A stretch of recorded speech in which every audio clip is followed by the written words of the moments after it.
Hi friends, welcome to my channel latest talks. ఈరోజు నేను మా బ్రదరు ఇద్దరం కలిసి బేకరీకి వెళ్ళాం ఫ్రెండ్స్.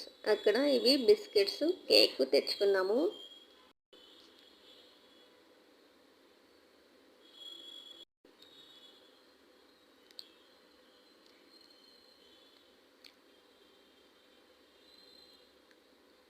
కేక్ చూడండి, చూస్తుంటేనే నాకైతే ఎమ్మీగా ఉంది, తినేయాలనిపిస్తుంది.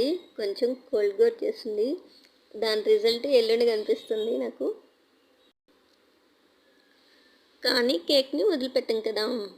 ప్లీజ్ లైక్ చేయండి, కామెంట్ చేయండి, మీ ఫ్రెండ్స్కి షేర్ చేయండి ఫ్రెండ్స్. సబ్స్క్రైబ్ చేసుకోవడం అసలు మర్చిపోవద్దు. పక్క నుండి బెల్ ఐకాన్ని కొట్టడం మాత్రం అస్సలు మర్చిపోవద్దు ఫ్రెండ్స్. మా బ్రదర్ మాత్రమే తీసుకొస్తాడు.